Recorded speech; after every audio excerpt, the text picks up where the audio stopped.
To trust or not to trust? That is the question. Now, after meeting with an attorney and setting up a brand spanking new revocable trust, I've been told by many clients that their attorney told them to put all of their assets into the trust.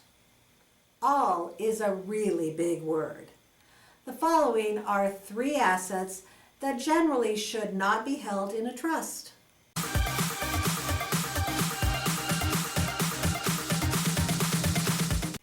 Number 1, IRAs, including traditional, CEP, simple, and Roth accounts, are, by definition, individual retirement accounts. By law, these accounts must be held in the name of a human being. You cannot title these accounts in the name of the trust. So what about naming the trust as beneficiary? Now, one of the reasons that you've created the trust is to simplify your estate. However, naming the trust as beneficiary often complicates matters and may trigger a large tax liability. You see, one of the great benefits of having humans named as beneficiaries of your IRA is that they can continue to defer tax on the account as either a spousal or inherited IRA. Now, while your attorney can insert conduit or look-through language in the trust agreement, if that language is later found to be defective, your heirs could be liable for tax, penalties, and interest on the account. Number 2, other tax-qualified plans.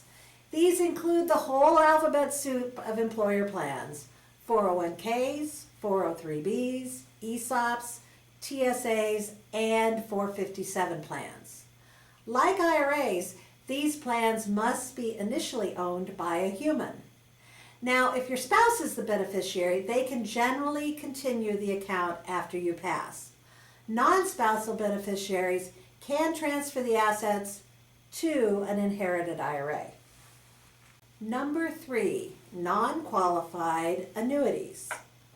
Now, when an annuity is formed with after-tax dollars, any gains will be deferred until the money is withdrawn.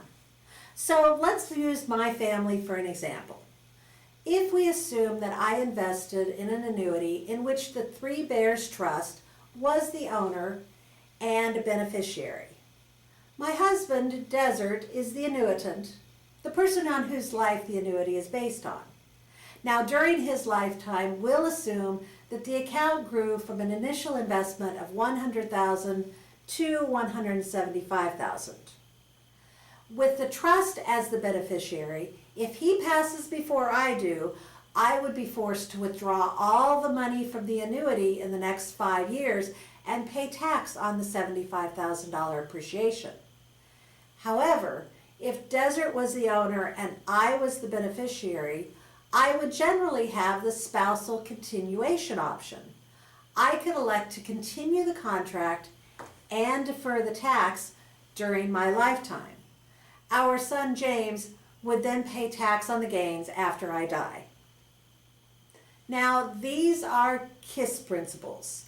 With them, I assume that your beneficiaries are legally competent adults and you do not wish to attach strings to their inheritance. Now, if this is not the case, you should go ahead and follow your attorney's advice and make the trust the beneficiary. However, keep in mind that this may result in your heirs sharing more of their inheritance with the accountant, attorney, and their least favorite uncle. Now, I'm a certified financial planner and a CPA. I approach financial planning from a tax and investment perspective. I am not an attorney. I do not give legal advice.